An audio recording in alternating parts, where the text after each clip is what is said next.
अगर मैं खरेटा साहब की बात सुनूं, समझूं और जितने मेरे से पहले वक्ता आए, अगर मैं उनकी बात को थोड़ा सा तवज्जो दूं और उसके ऊपर गौर करूं, उसका मतलब समझूं, तो मैं ये समझता हूं कि मांगेराम मलिक जी एक इंसान नहीं बल्कि एक विचार थे। तो इस हिसाब से मैं एक छोटी सी जयकारा लगाऊंगा। मैं अमर रहे नहीं की बजाय मैं चौधरी मांगेराम जिंदाबाद जिंदाबाद, चौधरी मांगेराम मलिक जिंदाबाद जिंदाबाद जिंदाबाद, ये विचार अमर रहे। इस उम्मीद में ये जिंदाबाद रहे, आप लोग इस विचार को लड़ते रहें, इस उम्मीद के साथ मैं आप सबके चरणों में अपना प्रणाम करता हूं। सबको मेरी नमस्ते, कितने लोग यहां पहुंचे हैं और जो बाहर सुन रहे हैं। थोड़ी देर पहले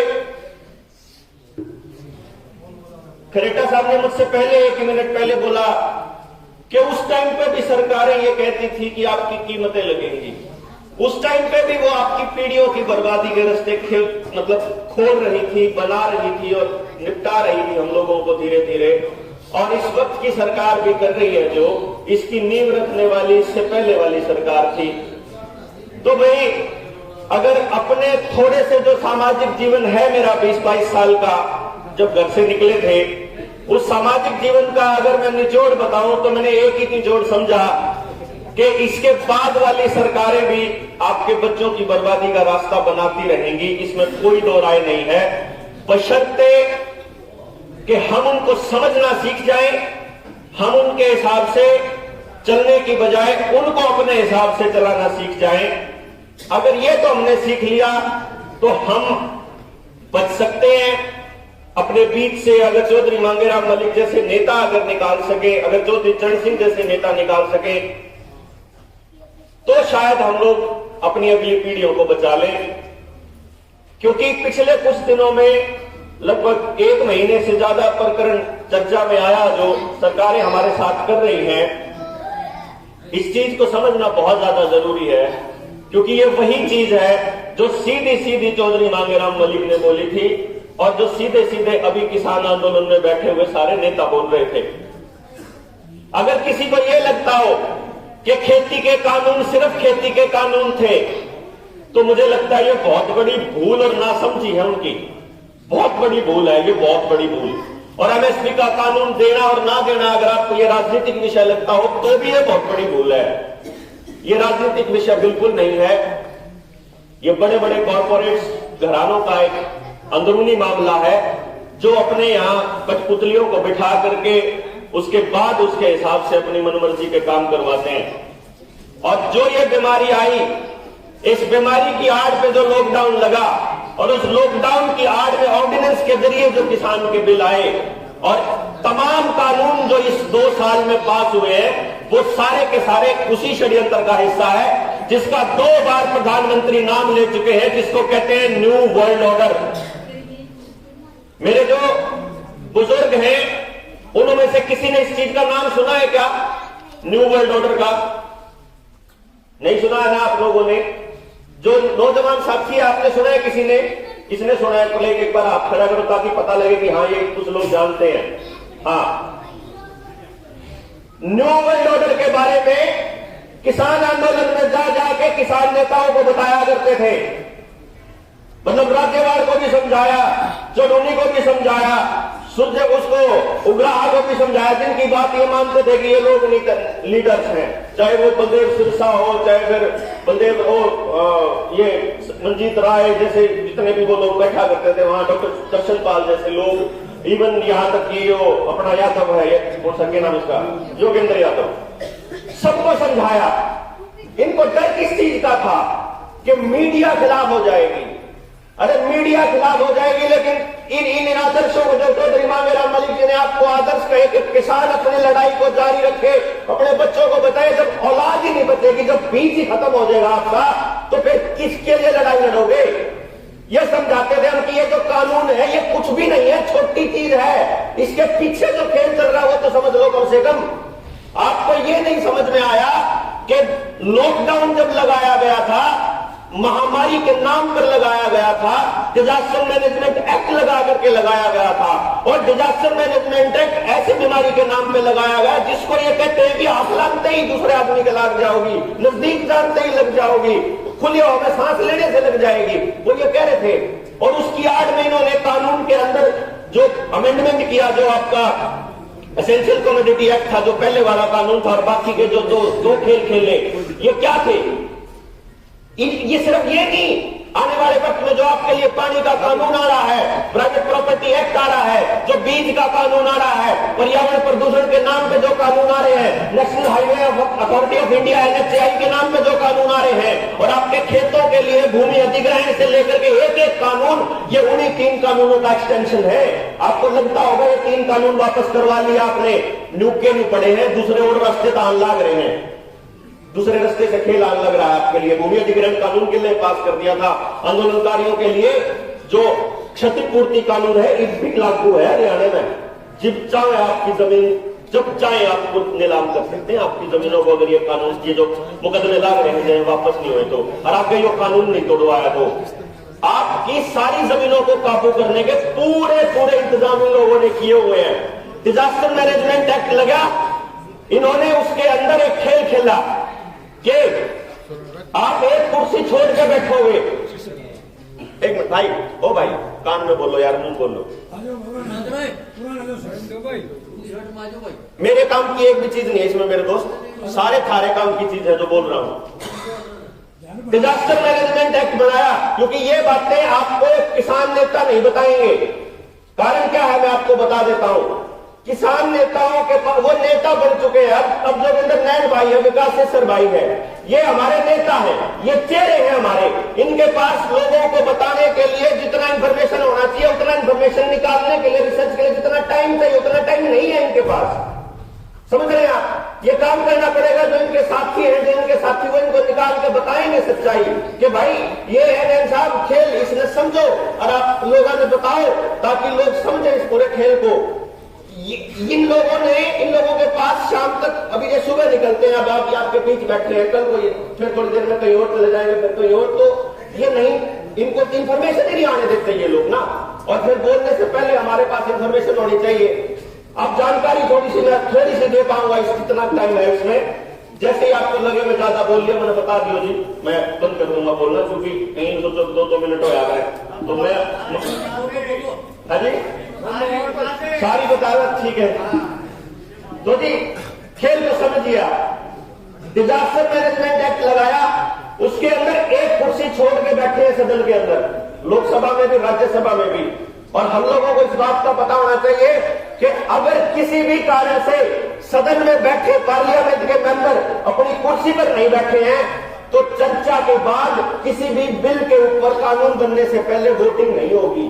तो आपने देखा होगा 2 साल से संसद के अंदर वोटिंग नहीं हुई है किसी भी कानून पे, चाहे तो आप फायदे में हो चाहे वो नुकसान में हो, वो कानून आपके ऊपर लाद दिया जाएगा क्योंकि ध्वनि मत से पास होगा। ये जो ऑर्डिनेंस के जरिए कानून आए थे ये भी ध्वनि मत से पास हुए थे।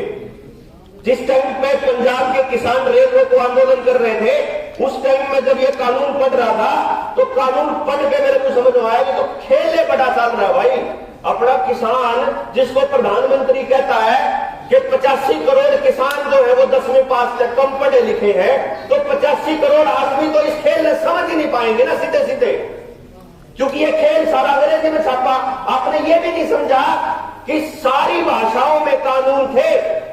अगर वेबसाइट पर जाते ना, अगर आप भारत सरकार की सारी भाषाओं में, अंग्रेजी में, कन्नड़ में, तेलुगु में, सारी चीजों में, केवल पंजाबी और हिंदी में नहीं थे, क्योंकि पंजाब और हरियाणा ये हिंदी और पंजाबी प्रदेश है। सिर्फ इन 2 भाषाओं में ट्रांसलेट नहीं किए थे।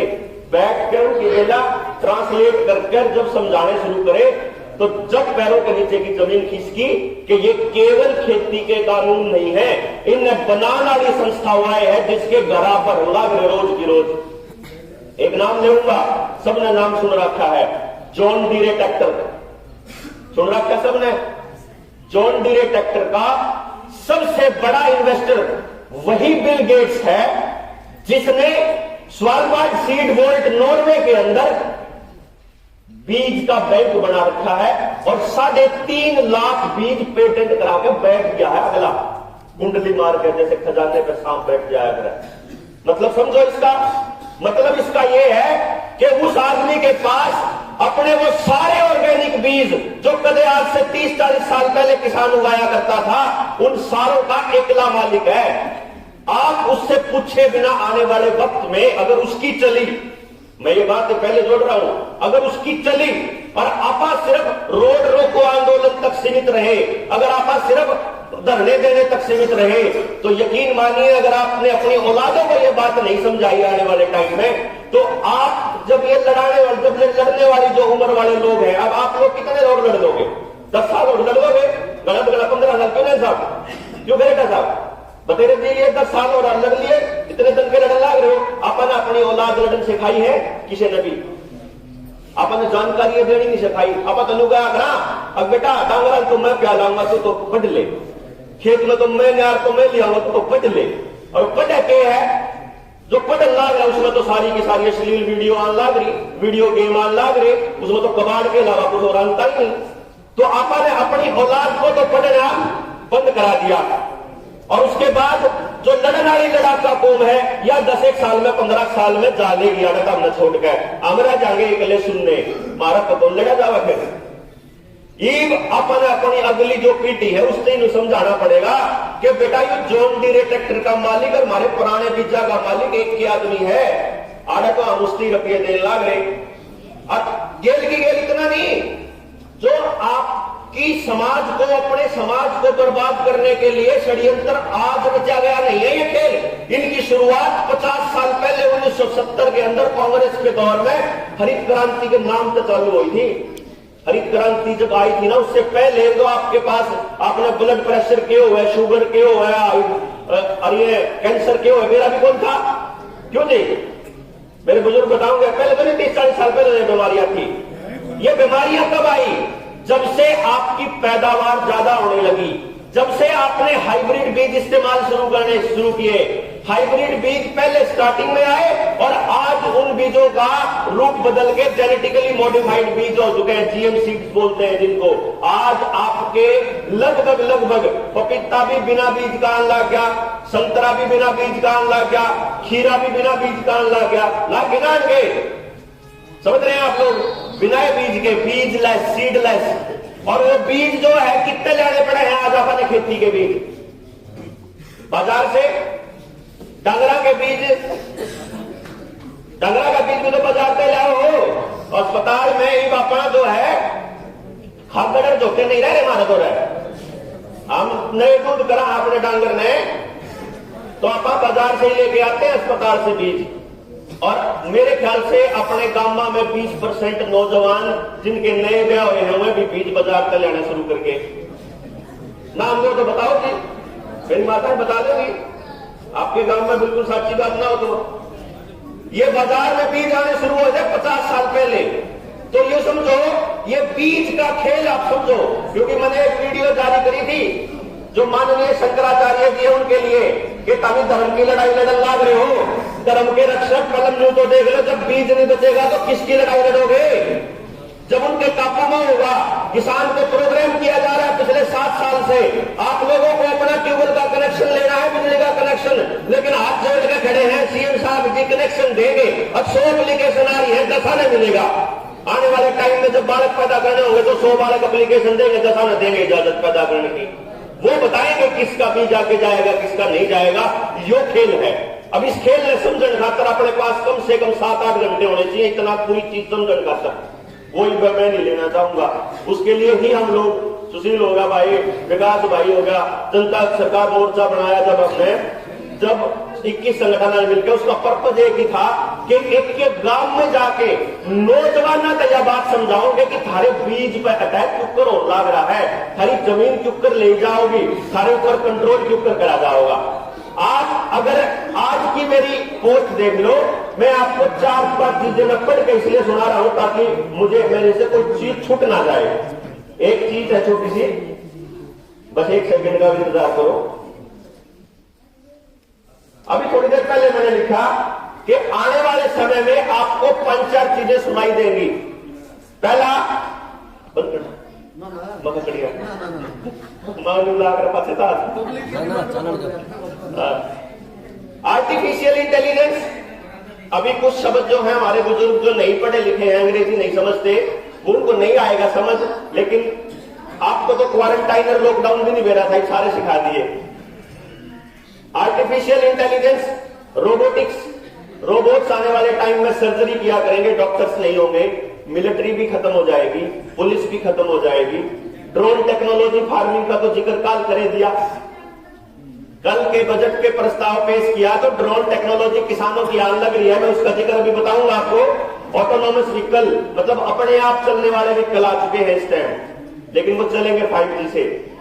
सिंथेटिक वूम्ब, सिंथेटिक वूम्ब का मतलब है कि कृत्रिम गर्भाशय, कृत्रिम गर्भाशय, मां की जरूरत नहीं है बच्चा पैदा करने के लिए, लैब के अंदर मतलब उधर से बीज लिया, उधर से प्लास्टिक का गर्भाशय लिया और उसके बाद मां का गर्भ अपने आप लैब में तैयार हो जाएगा, उनको बालकों की जरूरत नहीं है।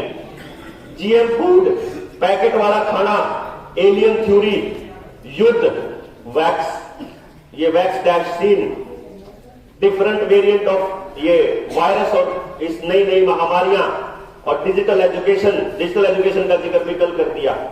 राष्ट्रपति ने अपने अभिभाषण में बोला है कि हम गांव की एक भी जगह नहीं छोड़ेंगे जहां इंटरनेट नहीं होगा, और सारी पढ़ाइयां आने वाले टाइम में डिजिटल होने जा रही है।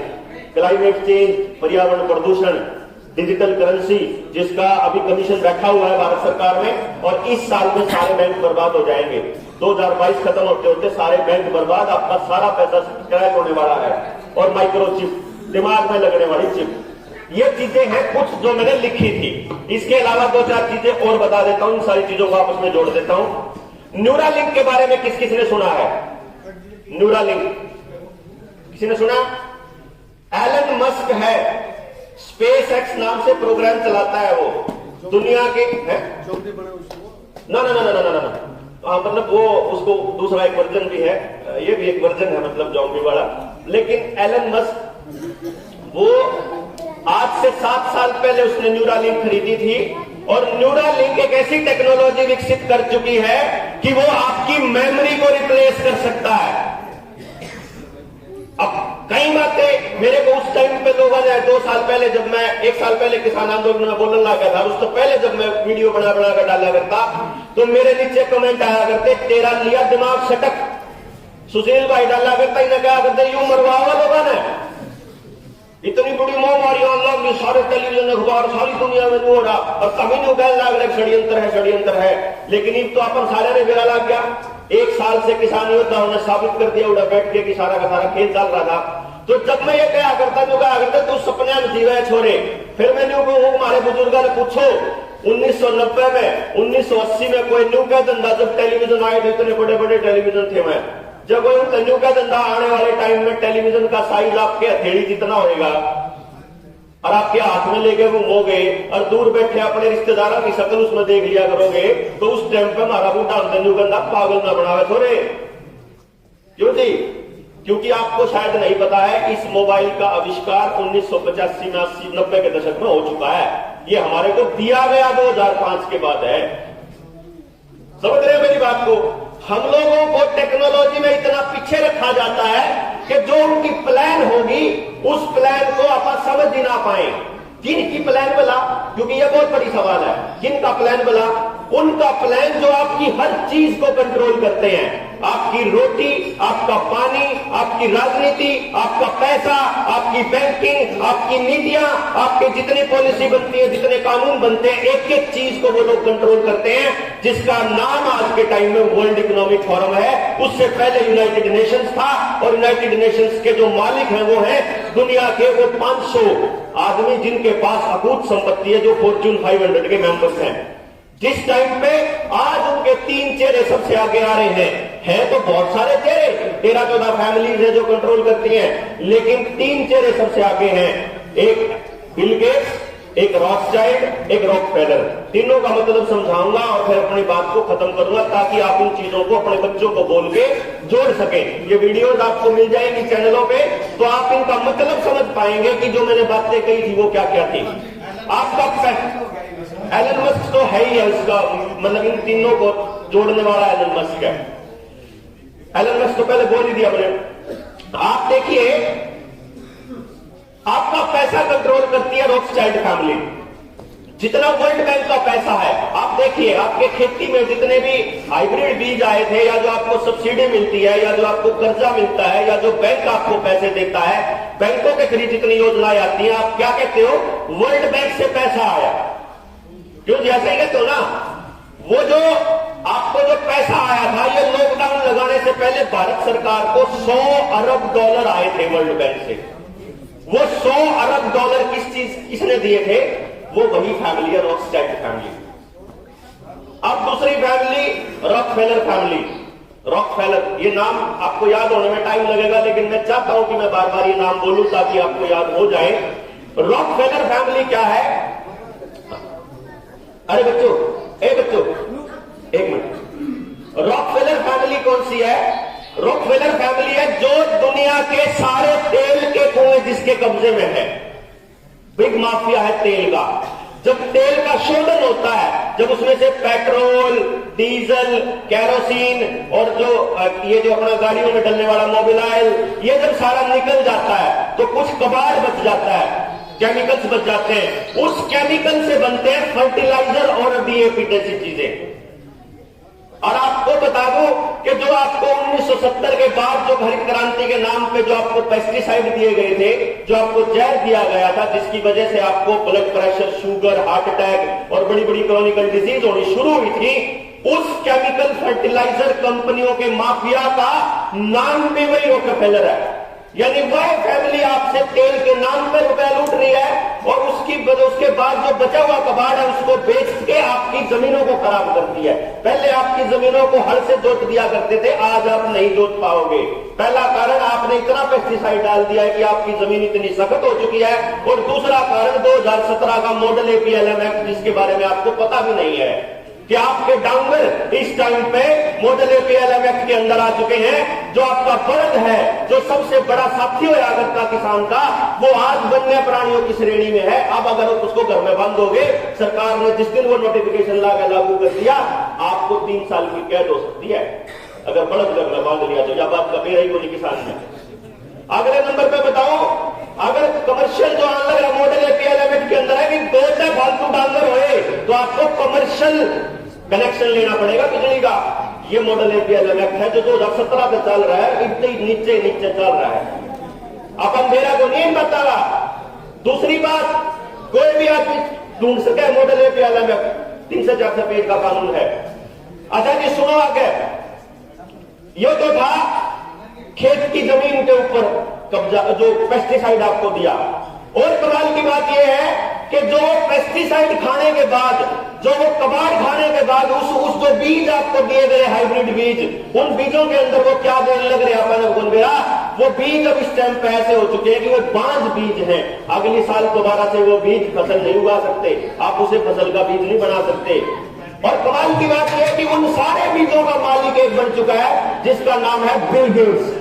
3.5 लाख बीज वो स्वालबार्ड सीड वाल्ट में रखकर मालिक बन चुका है। और उससे भी आगे कमाल की बात एक और बताता हूं कि आपको जो ये टीके लगाए जा रहे हैं, इसका फार्मूले का पेटेंट भी उसी बिल गेट के नाम है। यानी कि खेत वाले बीज का मालिक भी वो, और ईब जो बीज आता होगा उसका मालिक भी वो, आदमिया के बीज का मालिक भी वो। और वो जो मैं रॉकफेलर की बात बताऊं था कि जब आप वो जीएम सीड खा के और पेस्टिसाइड वाला मटेरियल जब फसल उगा के जब आप बीमार होते हो, जब आपको blood pressure, sugar, heart attack जैसी बीमारियां होती है, उन बीमारियों को ठीक करने के नाम पर जो दवाइयां आप खाते हो, वो जिस केमिकल से बनती है वो भी उसी तेल के बचने वाले केमिकल से बनती है। उन दवाइयों का बिग फार्मा यानी कि जो दवा कंपनियों का जो बड़ा रैकेट है, उसका मालिक भी वही है रॉकफेलर। यानी वो ये 3 फैमिली आपकी सारी चीजें कंट्रोल करे बैठी है। और ये 2016 का हमारे नीति आयोग के अंदर सितंबर 2016 में बिल गेट का भाषण देखो, प्रोग्रेसिव फार्मिंग करके पेज नंबर 21 के ऊपर 2 बातें बोलनी थी जो बिल गेट में 2016 में जो हमने इग्नोर कर दी। उसने कहा था कि 2022 तक हम भारत के किसानों की आमदनी दुगनी कर देंगे। और उसने दूसरी लाइन बोली थी कि हम भारत के अंदर ऐसी खेती लाएंगे जिसका नाम है ब्लू रिवर बगैर टेक्नोलॉजी, फार्मिंग विदाउट फार्मर्स, बिना खेती के, बिना किसान के खेती, ये 2016 में बताया, आपको बता दिया था। ईब आज 2022 के बजट में इंट्रोड्यूस हुआ है। अब ये इतना आराम से काम करते हैं कि हम लोग ये सोचते हैं कि 4 दिन अपन सीएम की रैली उड़कर रोक दी तो हम एंडी हो गए। ये आपको नीचे ही नीचे आपकी जड़ें काटने लग रहे हैं, आपके बालका का दिमाग खराब कर दिया, बच्चा का तो पति पूरा, जो 2 साल से घर बैठे हैं। नौजवानों को अश्लील वीडियो गेम और हिंसा वाली गेम खिला करके उनका दिमाग खराब कर दिया। जो उनसे बच रहे हैं उन खातर नशे की तस्करी सरकार खुद करने लग रही है, खुद अवेलेबल कराने लग रही है। नशे के लिए नया कानून आ रहा है, अगर आप लोगों को पता ना हो तो, कि 10 ग्राम तक का नशा बालक अपनी जेब के अंदर रख सकता है। आप उस कानूनी उसको अधिकार है। ये बाकायदा कानून बनने जा रहे हैं, यानी कि आपकी फसलों की लड़ाई भी न्यू की न्यू है आज के टाइम में, और आपके नस्लों की लड़ाई भी न्यू की न्यू है। आप क्योंकि हम लोग जो इकट्ठा हुए हैं उसका मकसद कुछ और है, और आप जो यह लड़ाई लड़न लाग रहे हैं, यह लड़ाई इतनी बड़ी है जो बिना जागरूकता के संभव नहीं है। हमने चाहिए आपके नौजवान साथी, आपके नौजवान बच्चे जो गांव पास हफ्ते गांव में पूरे षड्यंत्र ने समझा सकें, क्योंकि हम जो 10-20 लोग हैं हम हर गांव में नहीं जा पाएंगे। हम आपको पूरी बातें बता सकते हैं और समय इसके अंदर खूब चाहिए। तो जब हम 100 बच्चों को बताना शुरू करेंगे तो 5-4 बच्चा का समझ में आओगी, वही बालक समझा पाओगे सबके गांव में।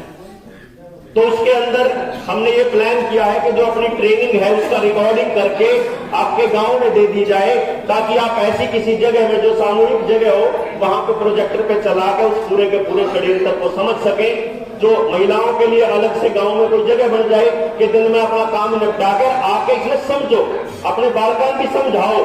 फिर अपने कैसा एजुकेशन सिस्टम चाहिए, हमने समाज को कैसा बनाना है अगले 100 साल में, क्योंकि ये जो महामारी का दौर है ये 2030 तक चलेगा। मैं आपको बता देता हूं पहले से, ये 2 में काम नहीं चलेगा, 3 तो अपने आंखें देखे लिए हैं, चौथा भी होगा, 5वां भी होगा, ये आता रहेगा। समझ गए ना आप बात? तो ईब इसने बचा लो, अगले पीढ़ी बचा लो। मेरे इशारे लागे करने बहुत हो गया, थाम देते हैं। तो भाई यह समस्या है मेरी, मेरा मीटर चालू है, अच्छा लंबा हो जाए, लेकिन समस्या ही इतनी बड़ी है, हम क्या करें। जिसके यह बात पूरी समझ में आ गई, सच्ची में नींद नहीं आएगी, और यह भड़क नहीं रहेगी। गलत बता दे जितना बताया जाए, बता दे जितना बताया जाए, उसे भड़क में खड़ा। अगर गलती से कोई और चीज में गलत बात निकल गई हो तो उसके लिए तो माफी, लेकिन गामा गामा जाकर हमारी जागृति की मशाल जिंदा रहेगी। जनता सरकार मोर्चा ने यह प्लान किया है कि जो आप लोगों के ये हैं मुद्दे, खास तौर पे आपको 2 बातें और बताऊंगा, ज्यादा नहीं बताता, जो असली काम की है। एक तो ये कि जो अपने ऊपर ये महामारी के नाम पे ये लगाया गया डिजास्टर मैनेजमेंट एक्ट, ये डिजास्टर मैनेजमेंट एक्ट लगाने से लेकर के अगर ये कानून है बकायदा कि अगर सरकार डिजास्टर मैनेजमेंट एक्ट लगाती है तो उसके बाद से इंसान का सारा खर्चा सरकार उठेगी। आपने कोई लोन ले रखा हो उसकी किस्त भी, आप मकान किराए पे ले रखा हो, दुकान किराए पे ले रखी हो, आपका खान का, पीण का, पेट्रोल का, डीजल का, एक एक चीज का खर्चा ये बकायदा कानून में है। तो आप जब अगली लड़ाई शुरू करांगे, जब आप एमएसपी की लड़ाई चालू होगी, दुकानदारा की लड़ाई चालू होगी, जो बच्चे हैं उनकी लड़ाई भी चालू होगी, स्कूल की भी, कॉलेज की भी, सारी चालू होगी। एक स्कूल खुलवाने लाग रहे हैं आप, ये खुलवा लो। और दूसरा, एक इन्फॉर्म्ड कंसेंट के बारे में अपने लोगों को जरूर बताओ कि जब आपको ये टीके लगाए जाएं तो कम से कम इसके दुष्प्रभावों की जानकारी पूरी दें। आप लोगों को जितनी पूरी जानकारी होगी तो आप अपने बच्चा ने अपने आप बचा लेंगे। इस उम्मीद में कि हम इकट्ठे होकर समाज को बचाने के लिए काम करेंगे। मैं आप लोगों से विदा लेता हूं। चौधरी मांगेराम जी के चरणों में प्रणाम अर्पित करता हूं और सबको नमस्कार। जय हिंद, जय भारत।